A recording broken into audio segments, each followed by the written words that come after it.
Alors les Ivoiriens, c'est pas coin, hein. C'est pas coin, hein. C'est pas coin, hein. Je comprends pas. Mais qu'est-ce que ce match? 90 minutes, plus 6, vous encaissez les gars. Vous vous faites prendre un but. Vous nous décevez, gars. Vous nous décevez. On peut compter sur l'Afrique alors. On peut compter sur l'Afrique. C'est pas coin, c'est pas coin, hein. Directement, salut les gars, bienvenue. On va parler de ce débrief entre le match de l'Allemagne contre la Côte d'Ivoire. Très grand match avec une très bonne intensité. On a vu dans le jeu comment l'Allemagne a proposé quelque chose de costaud, quelque chose de concret, quelque chose de solide. Et en face, on a une Côte d'Ivoire qui a aussi joué au ballon, footballistiquement parlant. La Côte d'Ivoire, c'est une grande nation de football, les gars. Ce soir, ils ont démontré qu'ils savent jouer malgré la défaite. On va y revenir.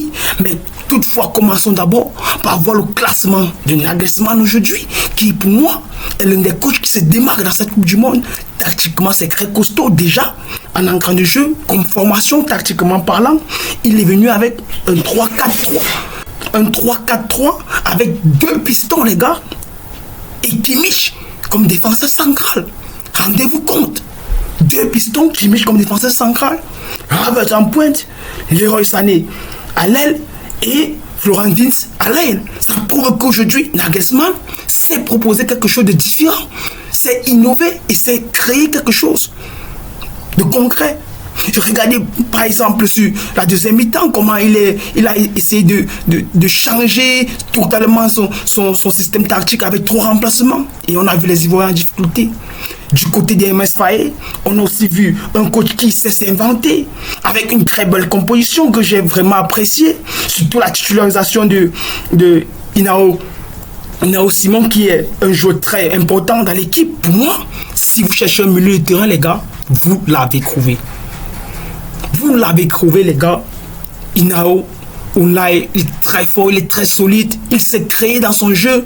Il sait innover, il sait libérer des espaces. Il a une longueur d'avance un peu plus sur les autres au milieu de terrain avec Franck Kessié qui sait très bien aussi construire le jeu.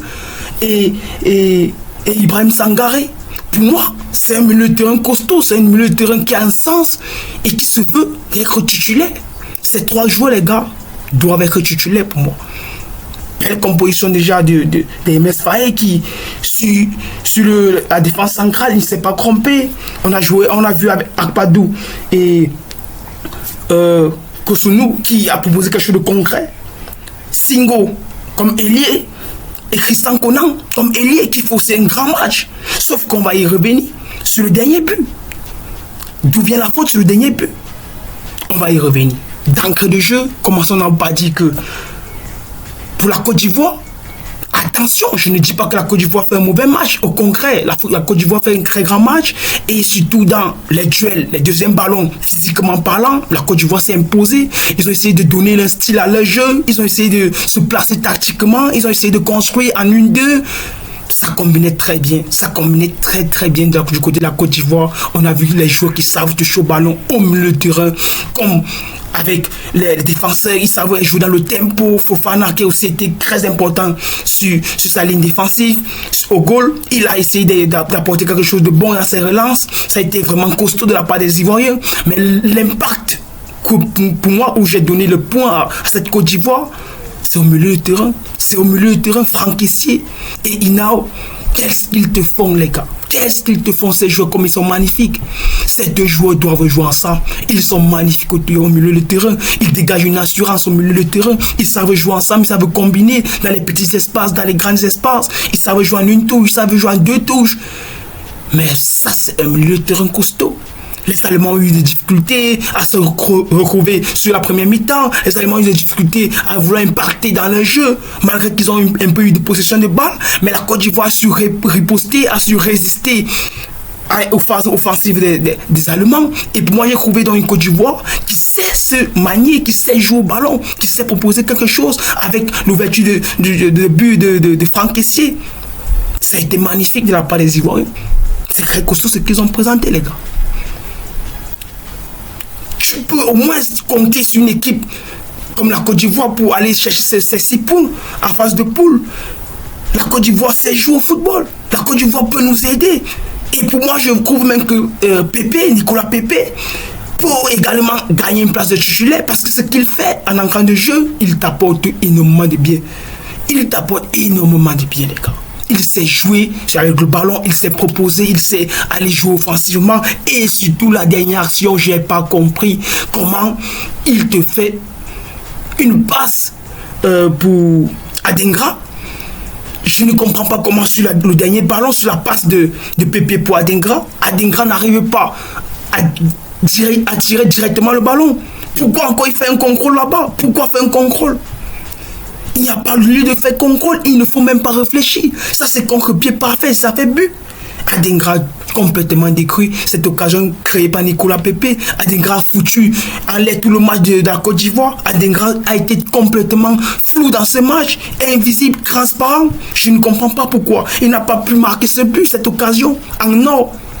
Pourquoi faire un contrôle là-bas? Je ne comprends pas. Mais Adingra, tu as plombé le match des Ivoiriens, monsieur. Tu as plombé le match des Ivoiriens. Tu as plombé ce match. Ça faisait 2-1 et à 2-1, je ne pense pas que la Côte d'Ivoire va prendre un deuxième but. À 2-1, les Allemands, ce qui est sûr, ils vont presser, ils vont essayer de mettre un peu d'intensité dans les 4 dernières minutes. Mais à 2-1, tu peux conserver le score. Tu peux te replier, tu peux barrer des espaces, tu peux gagner les duels aériens. Tu peux résister en 4 minutes. Adingra n'a rien fait. Il n'a rien fait. Et surtout aussi Amad Diallo au premier mi-temps, je trouve qu'il fait une très bonne première mi-temps. Mais Amad Diallo, j'ai comme l'impression que c'est un peu comme le Ryan Cherki à Manchester City, qui en deuxième période, en entrant de jeu, apporte plus qu'en étant titulaire. Amad Diallo, pour moi les gars, il faut le dire, il fait plus de bien lorsqu'il est remplaçant que lorsqu'il est titulaire. Amad Diallo te fait plus de bien étant remplaçant qu'étant titulaire. C'est fou, c'est le côté fou d'Amad. Je comprends pas Amad. Quand il faut enrouler, quand il faut fixer le joueur, tu ne fixes pas. Quand il faut finir, tu ne finis pas. Mais dans la créativité, ça reste toujours Amad. Dans les petits duels, les petits gestes techniques, les petites combinaisons, ça reste Amad. Ça, on ne peut pas le reprocher de pouvoir combiner, de pouvoir jouer de manière simple. Mais Amad Diallo est connu pour sa finition. Son côté impactant dans la finition, dans les derniers ballons. Mais Amad n'est pas créatif. Il n'est pas créatif. Il n'est pas innovant sur ces derniers ballons. Et je trouve que pour moi, il peut toujours rester comme remplaçant. Il peut rester remplaçant. Certes, il mérite une place de titulaire. Mais pour avoir un jeu purement offensif, tu peux combiner avec Pépé, Ange Boni et Diomandé. C'est vrai, aujourd'hui aussi, il faut parler de Diomandé. Diomandé qui n'était fait pas un match extravagant, un match énorme. Diomandé est en baisse par rapport à son premier match, sa progression. Sur le premier match, le match contre la France, on a vu un Diomandé qui sait se créer, qui sait dribbler, qui s'est fixé, qui va vers le défenseur et gagne ses duels. Aujourd'hui, Diomandé a été diminué. Je ne sais pas ce qui s'est passé dans les vestiaires. Je ne sais pas ce que Diomandé a fait la nuit. Mais aujourd'hui, les gars, sérieusement, Diomandé, ça n'a pas été un bon match, je ne sais pas.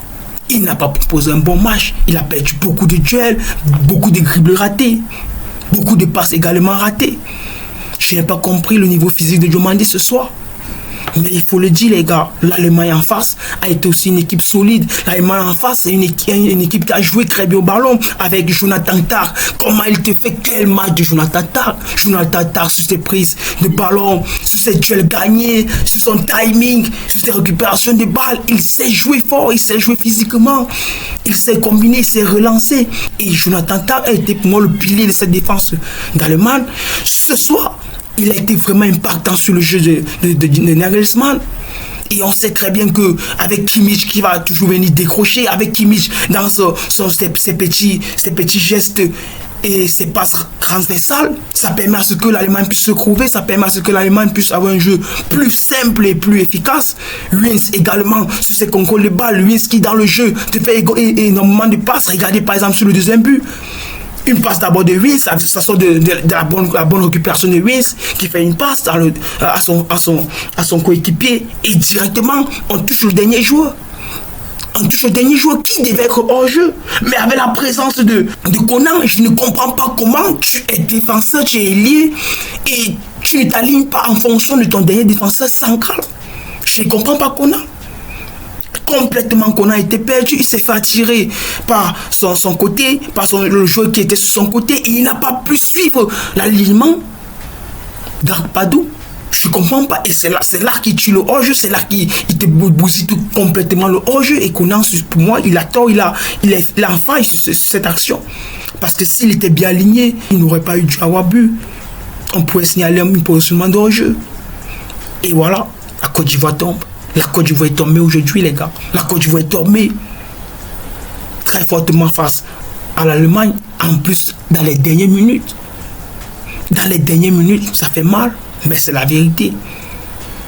Est-ce qu'il faut parler encore de Fofana? Est-ce qu'il faut parler du match pourri que te fait Fofana? Je n'ai pas compris Fofana. Mais Fofana, avec toute l'expérience qu'il a,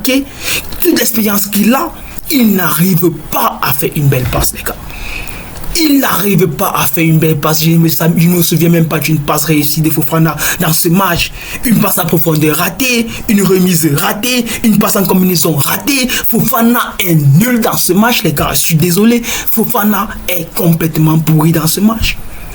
Le match qu'il fait contre l'Équateur, on peut se dire que c'est un Fofana qui est en jambes, c'est un Fofana qui est en feu. Et le match qu'il vient de te proposer contre l'Allemagne, c'est le concret de ce match. Tout concret. Je n'ai pas compris Fofana. Fofana qui n'est pas impactant dans ses duels, Fofana qui n'est pas impactant sur ses passes. Sa lecture de jeu est réduite. On a comme l'impression que c'est un joueur amateur. Par contre, la maturité dont fait la preuve Inao, sur son jeu, sur sa compréhension, sur ses espaces, sur sa visibilité au stade, c'est énorme, les gars. C'est fort ce qu'Inao propose. Sérieusement, c'est très fort ce que Inao propose dans son jeu. C'est énorme, c'est costaud. Fofana, par contre, c'est le concret sur ce match. C'est le concret sur ce match. Et voilà. Tu as un Guelad d'aujourd'hui qui est aussi venu remplaçant. Il n'a pas eu un grand temps de jeu. Mais déjà, avec l'équipe de la Côte d'Ivoire, l'effectif de la Côte d'Ivoire, je trouve que MS Faye peut proposer quelque chose de costaud. Il peut arriver très loin dans cette Coupe du Monde. Il peut arriver très loin. Rappelons déjà qu'avec le niveau de confiance, avec le dynamisme que te propose cette équipe, je trouve qu'ils ont une mentalité un peu plus élevée depuis qu'ils ont gagné la France, depuis qu'ils ont gagné l'Équateur. La Côte d'Ivoire sait jouer au football. La Côte d'Ivoire est élevée, est montée d'un cran. La Côte d'Ivoire aujourd'hui peut aller très loin dans cette Coupe du Monde. Attention à la Côte d'Ivoire, attention aux Ivoiriens, qui pour moi peut proposer quelque chose de fort dans cette Coupe du Monde. Malheureusement ce soir ça n'a pas été le cas. Défaite encore des Ivoiriens, avec un bon match, avec beaucoup de choses à reprocher, avec beaucoup de lacunes. Mais dans le fond, en général, on a vu une Côte d'Ivoire qui sait jouer au football. On a vu une Côte d'Ivoire qui sait aller chercher et créer des problèmes aux Allemands.